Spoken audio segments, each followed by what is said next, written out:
Last week Trump चाचा ने फिर से खेल दिया गेम और आप लोगों को मैंने पहले बताया था कि ट्रम्प ट्वीट के ऊपर किस तरह से रिएक्ट करना है। और इस बार ट्रम्प की ट्वीट के साथ साथ टाइम्स गोल थ्योरी भी इंडिकेट कर रही है कुछ बड़ा, क्योंकि गैन डेट भी इंडिकेशन लगातार दे रहा है। और इस बार 3 डेट लगातार एक साथ अलाइन हुई हैं, जिसमें 13, 17, 21, 23 इन डेट्स के ऊपर कुछ बड़ा गेम होने वाला है। और निफ्टी बैंक निफ्टी दोनों इंडेक्स लक्ष्मण रेखा पर खड़े हैं और मिड कैप निफ्टी तो आसमान की तरफ ऊंचाइयां छूने में लगा हुआ है। तो क्या बड़ा मूव देखने को मिलेगा? आओ इस वीडियो में बने रहना, आपको बताता हूँ ये बड़ा मूव कहाँ कहाँ आएगा। तो आज सबसे पहले देखते हैं निफ्टी। निफ्टी में जो लास्ट क्लोज हुआ है वो हुआ है हमारा 24,249। यहाँ से फ्रेश राउंड ऑफ जो भी हमें तेज़ी करनी है उसकी तरफ हमें ध्यान रखना है। 24,347 will act as a hurdle. अगर मार्केट ऊपर की तरफ जाता है तो ऊपर की साइड में 24,470 से लेके 24,547 तक का लेवल आपको ऊपर की साइड में देखने को मिलेगा। बट डोंट फॉरगेट 24,570 से लेके 24,647 will act as a Lakshman rekha. अगर मार्केट उसके ऊपर जाता है तो अपसाइड में आपको बहुत ऊपर तक के लेवल देखने को नहीं मिलेंगे, क्योंकि एक हर्डल और है जो बीच में काम करेगी। और यहाँ पे सबसे बड़ी बात है, एक राउंड फिगर के पास मार्केट पहुँच जाएगा। यहाँ निफ्टी में 25,000 और वहाँ बैंक निफ्टी में 60,000। तो 25,000 और 60,000 का एक साइकोलॉजिकल लेवल है। तो ध्यान रखना, मार्केट ने जैसे 10,000 के लेवल पे काम किया था और बैंक निफ्टी में 30,000 के लेवल पे काम किया था, ये उसी तरीके से काम करेगा, तो ध्यान रखना। तो यहाँ पे निफ्टी का जो सपोर्ट रहेगा वो रहेगा 24,147। अगर मार्केट इसको नीचे जाता है तो लोअर साइड में आपको पैनिक देखने को मिलेगा, जो कि 23,870 से लेके 23,747 तक नीचे की साइड में आपको पैनिक देखने को मिलेगा। ध्यान रहे एक चीज़ कि मार्केट में Gann theory clear cut indication दे रही है कि मार्केट में कुछ बड़ा गेम होने वाला है और ये बड़ा गेम पैनिक साइड में नहीं होगा। So don't worry about it. Panic session में आपने बाइंग की तरफ ज़्यादा ध्यान रखना है। मार्केट इफ़ एनी केस किसी भी रीज़न से 1.5 से 2% टूट जाता है और ट्रम्प चाचा वहाँ पे ट्वीट करते हैं तो घबराना नहीं है। ये कंफर्मेशन है कि मार्केट वापस से रिवर्स हो जाएगा, क्योंकि एक ही न्यूज़ बार बार रिफ्लेक्ट हो रही है। क्रूड ऊपर जा रहा है, बार बार नीचे आ रहा है। तो इस बात से आपको समझना चाहिए ये सिर्फ मैनिपुलेशन का गेम चल रहा है, उसके अलावा कुछ नहीं है। अब यहाँ पे आ जाते हैं बैंक निफ्टी की तरफ। बैंक निफ्टी में जो लास्ट क्लोज हुआ है वो हुआ है 58,234 की तरफ। तो यहाँ पे क्या करना है, एक हर्डल है जो कि है 58,456 से लेके 58,656 तक की रेंज में है। अगर मार्केट इसके ऊपर चलता है तो ही आपने फ्रेश राउंड ऑफ बाइंग का सोचना है, जो कि रहेगा 59,456 से लेके 59,856 तक। यहाँ पे भी आपने ध्यान रखना है 60,000 का साइकोलॉजिकल लेवल है। अगर ये लेवल की तरफ क्रॉस होता है तो मोस्टली लोग क्या करेंगे, इस लेवल के पास आके सेल आउट करने की कोशिश करेंगे, क्योंकि ये 60,000 का 4x0 वाला लेवल है। तो यहाँ पे आपको 3 बातों का ध्यान रखना है। पहला, आपने चेक करना है ऑप्शन डेटा में कि 60,000 पे ऑप्शन सेलर कितने खड़े हैं या फिर नील है। अगर 60,000 पे ऑप्शन सेलर ज़्यादा खड़े हैं तो इसका मतलब ब्रेक करने के बाद मार्केट में और बड़ी तेज़ी आएगी। अगर नील है तो इसका मतलब मार्केट को ऊपर ले जाकर वापस से नीचे लाने की प्लानिंग होगी। तो ये ध्यान रखना। अब यहाँ पे क्रूशियल जो सपोर्ट रहेगा वो 57,856 की तरफ रहेगा। अगर मार्केट इसके नीचे जाता है तो लोअर साइड में आपको 57,456 से लेके 57,256 तक की रेंज आपको देखने को मिलेगी। इफ़ एनी केस बाजार टूटता है 1.5-2% अगर टूट जाता है तो पैनिक साइड में अपने घबराने की ज़रूरत नहीं है। वहाँ पे 56,856 will act as a crucial support. तो लोअर साइड में आपने पैनिक नहीं होना है, लोअर साइड की तरफ लॉन्ग साइड प्लान करना है। इसका मेन रीज़न ये है, बैंकिंग सेक्टर में जो इंडियन बैंक का रिज़ल्ट आया है वो अकेला रिज़ल्ट वाला स्टॉक पूरा बैंक निफ्टी के स्ट्रक्चर को ऊपर ले गया। लेकिन बुक्स में तो लिखा है कि बिना वेटेज वाले स्टॉक तो इंडेक्स को नहीं हिला सकते, लेकिन एक अच्छा रिज़ल्ट बैंकिंग में पूरे बैंकिंग सेक्टर को ऊपर ले गया तो इंडेक्स तो हिलेगा ही ना। तो यहाँ पे बोलते हैं एक्सपीरियंस लो जी। जिससे आपको पता चलता है, जब आपने डीप वे में मार्केट में काम किया होता है ना, तो आपको ये लॉजिक्स हमेशा याद रहेंगे, क्योंकि आपने खुद अपनी आंखों से इसको चलते हुए देखा है, ना कि आपने किसी से सुना है। तो इंडियन बैंक का जब रिज़ल्ट आया तो क्लियर कट था कि मार्केट लोअर साइड की तरफ था। मार्केट में जैसे रिज़ल्ट आया, इंडियन बैंक पैनिक किया और अचानक से इंडियन बैंक पूरे बैंकिंग सेक्टर को ऊपर ले गया। उससे पहले कोई भी बैंकिंग सेक्टर इतना इफ़ेक्ट नहीं दिखा रहा था, कोई भी स्टॉक, लेकिन उसके आने के बाद ही ऐसा क्यों हुआ? क्यों? इस बार स्लीपेज का डेटा सही आ रहा है, और इसी के साथ साथ कुछ और बैंकिंग के भी आए थे, बैंक ऑफ महाराष्ट्र के भी और भी कैश वाले स्टॉक्स के आए थे, तो वहाँ पे भी डेटा अच्छा देखने को मिला है। तो आने वाले टाइम में जो बैंकों के साथ डेटा आने वाला है वो पॉजिटिव आएगा, तो इसकी तरफ मेन फोकस रखना। अब आ जाते हैं मेन इंपॉर्टेंट स्टोरी पर, जहाँ पे एफआईआई और डीआईआईस की एक्टिविटीज़ को ट्रैक करना होता है। मेन एफआईआई एक्टिविटी होता है, और उसका जो मेन पार्ट होता है वो होता है एफआई फ्यूचर्स के भी।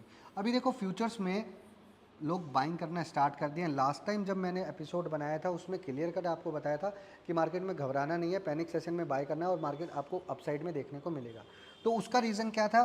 बाइंग चलती जा रही थी, चलती जा रही थी, चलती जा रही थी। यहाँ पे इन्होंने प्रॉफिट बुकिंग किया, और अचानक से जब मार्केट गिरा ट्रम्प चाचा की बोलने के बाद, तो वापस से पोजीशन क्रिएट हो गया है। और डीआईआई का कैश का लेवल्स हमारे लिए किसी काम का नहीं है। क्यों? क्योंकि एफआईआईस की पोजीशंस को डाइजेस्ट करने के लिए डीआईआई को काम करना पड़ता है, इसलिए डीआईआई की इफ़ेक्टिव मूविंग बाइंग और सेलिंग कोई ज़्यादा इफेक्ट नहीं करती।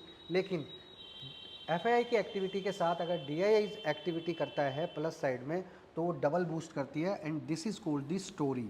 अब यहाँ ये चीज़ स्टोरी देखने को आपको मिलनी है कि दोनों दिन से प्लस करते जा रहे हैं, और यहाँ पे एफआईआई कैश में भी प्लस करता जा रहा है। तो यहाँ पे आपने स्टोरी को का इफ़ेक्ट देखना है, तो अब 3-4 दिन बाद आपको इसका इफ़ेक्ट देखने को मिलेगा। जैसा कि मैंने आपको बताया था सीजनल स्टोरी में लास्ट टाइम भी, इस टॉपिक को मैंने इसलिए ऐड किया ताकि आप लोगों को पता चले कि मार्केट में टेक्निकल एनालाइज इतना काम नहीं करता है जितना स्टोरीज़ एंड लॉजिक्स काम करते हैं। हर स्टोरी के पीछे एक लॉजिक होता है।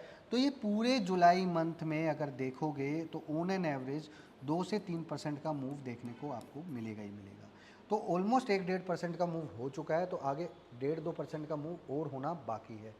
तो यहाँ से इस चीज़ से आपको कई चीज़ें सीखने को मिलेंगी कि मार्केट में कौन सा स्टॉक किस महीने में चलता है, कैसे चलता है, इंडेक्स कौन सा चलता है। तो यहाँ से ये चीज़ आपको समझनी चाहिए।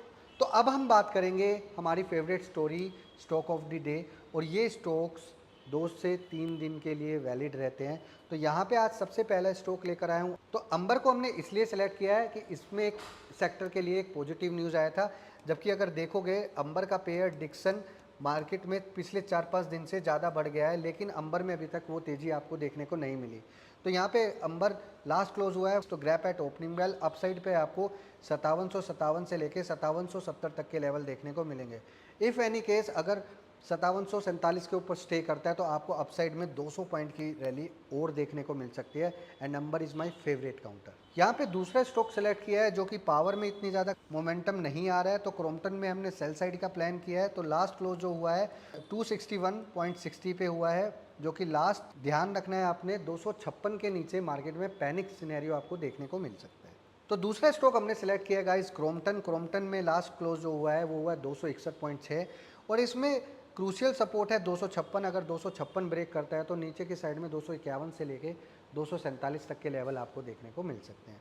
अब तीसरा स्टॉक हमने सेलेक्ट किया दाल भारत, जो लास्ट क्लोज हुआ है वो 1792 के आसपास हुआ है।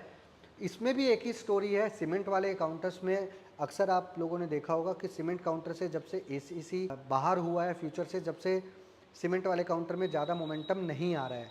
उसका मेन रीज़न यही है कि एसीसी सारे सीमेंट सेक्टर में सब लोगों का मोमेंटम कैप्चर करने का फेवरेट स्टॉक था। तो यहाँ पे सीमेंट वाले काउंटर सारे रेडी टू ब्लास्ट खड़े हैं। तो यहाँ पे दाल भारत में लास्ट 2 सीजन सेशन में एक पॉजिटिविटी दिखाई है, और इसी वजह से हमने इसको सेलेक्ट किया है। तो grab at opening bell and upside में आपको इसमें 1900 तक के लेवल आपको दिखाई दे सकते हैं। तो यहाँ पे तीसरा स्टॉक है हमारा ग्लेनमार्क। ग्लेनमार्क में भी अपसाइड में अगर आप देखोगे फार्मा स्टॉक्स में ग्लेनमार्क बहुत अच्छा काम कर रहा है। तो लक्ष्मण रेखा के पास खड़ा है 2307 के पास। अगर ये क्रॉस होता है तो अपसाइड की तरफ आप देख सकते हैं। यहाँ पे एचएल हमारी फेवरेट स्टोरी में खड़ा है। ऐसा लग रहा है एचएल के रिजल्ट बहुत अच्छे हैं, क्योंकि रिजल्ट आने से पहले एचएल अक्सर इसी तरीके की हलचल करता है। तो एचएल में भी ध्यान रखना है 4571 की तरफ हर्डल की तरफ नज़र रखनी है। अगर क्रॉस करता है तो आपको 200 से 300 पॉइंट मोमेंटम देखने को मिल सकता है। इंडियन बैंक का रिजल्ट अच्छा आया। इफ़ एनी केस अगर वो स्टॉक ऊपर खुल जाता है तो आपको उसको अवॉइड करना है, और फ्लैट खुलता है और थोड़ा पैनिक करता है तो आप इसमें बाइंग साइड का प्लान कर सकते हैं। बाइंग साइड में पैनिक नहीं होना है अपने, लोअर साइड में जब चलेगा तो पैनिक सेशन में अपने बाय करने का प्लान करना है। यहाँ पे हमारे 3 स्टॉक हैं जो कि एल&टी, लुपिन और मिड कैप सुपर हॉट। तो यहाँ पे आपने तीनों स्टॉक्स में एक तीनों सेगमेंट, तो यहाँ पे आपने तीनों सेगमेंट में ध्यान रखना है। Lakshman rekha mid cap Nifty ready to blast है, तो ऊपर की साइड में चलने को तैयार है। फार्मा सेक्टर में लुपिन भी अच्छा फोर्स दिखा रहा है, तो उसमें भी हो सकता है। यहाँ पे एल&टी बॉटम साइड से रिकवर करने की कोशिश कर रहा है, तो यहाँ पे यू टर्न स्टोरी का हमने इस्तेमाल किया है। मैंने आपको बताया था यू टर्न स्टोरी जब भी हम करते हैं तो कोई भी स्टॉक गिर कर और इस तरीके से चलता है और वहाँ पे वापस से मूविंग एवरेज फ्लैट होता है, तो यहाँ से बड़ी चाल आपको देखने को मिल सकती है। तो यहाँ पे यू टर्न स्टोरी टेक्निक का इस्तेमाल करना है, लॉजिक का इस्तेमाल करना है। जिन लोगों को यू टर्न स्टोरी नहीं पता वो यूट्यूब चैनल पे जाके सर्च कर सकते हैं, वहाँ पे यू टर्न स्टोरी मैंने डाला हुआ है। मेन स्टॉक कल्याण ज्वेलर्स के अंदर मैनिपुलेशन पीक पर चल रहा है, स्टॉक हाई पर है। Sell at opening bell and just relax for the 48 hours. आपको इसमें एक बड़ा पैनिक देखने को मिलेगा जो कि 10 से 15% तक का पैनिक देखने को मिलेगा। अगर आप देखोगे कल्याण ज्वेलर्स के चार्ट को तो क्लियर कट है, कल्याण ज्वेलर्स ने एक बड़ा मोमेंटम देने से पहले गैप अप किया, वापस से नीचे आया, अगले दिन ये कह रहा। और इस स्टोरी को किसने चलाया? इस स्टोरी को चलाया सिटी ग्रुप ने, क्योंकि सिटी ग्रुप ने उनको अपग्रेड कर दिया था। और ये वही ग्रुप है, मैक्वायरी के साथ साथ सिटी ग्रुप के तरफ भी ध्यान रखना है, जिसने डिक्सन को अपग्रेड किया था। उसके बाद डिक्सन 5 से 7% बड़े फ्लो में चल गया था, तो इसने डिक्सन को ही वाली फर्म ने ही कल्याण ज्वेलर्स को अपग्रेड किया है, इस वजह से कल्याण ज्वेलर्स ऊपर हो गया। My favourite large stock SBI life, grab at opening bell. I love this stock. बहुत दिनों से SBI लाइफ में मोमेंटम स्टार्ट हो रहा है लेकिन बन नहीं पा रहा, लेकिन अगले 24 घंटे से 72 घंटे के अंदर इसमें आपको एक बड़ी मूव देखने को मिल सकती है। यही वो रीज़न है कि मैं बार बार बोल रहा था, कुछ स्टॉक इंडेक्स के साथ साथ कुछ स्टॉक भी लक्ष्मण रेखा चैनल पर खड़े हुए हैं। गाइस, मार्केट में पैसा बनाना मुश्किल सिर्फ उन्हीं लोगों के लिए है जो टेक्निकल स्टोरी का इस्तेमाल करते हैं। अगर आपको सही लॉजिक का इस्तेमाल करना है तो आपको थोड़ा टेक्निकल पिक्चर से पीछे होके देखना पड़ेगा कि ये स्टोरी बन कैसे रही है। अगर आप भी ऐसी स्टोरी को समझना चाहते हो और सीखना चाहते हो तो डिस्क्रिप्शन में टेलीग्राम चैनल का लिंक है, उसको ज्वाइन कर लो। और इसी के साथ साथ बहुत सारे लोग बोलते हैं सर बिगनर्स के लिए कुछ लाओ, सर एडवांस के लिए कुछ लाओ, आपके पास तो प्रो प्लेयर के लिए टेक्निक है। तो भाई इस बार मैं लेकर आया हूँ बिगनर्स और एडवांस ट्रेडर्स के लिए कुछ नया और बड़ा गेम, जिसमें आप इजी वे में अपनी ट्रेडिंग स्किल्स को बढ़ा सकते हो। तो टेलीग्राम का चैनल ज्वाइन कर लेना, वहाँ पे आपको सारी डिटेल मिल जाएंगी। And thank you so much. जय हिंद।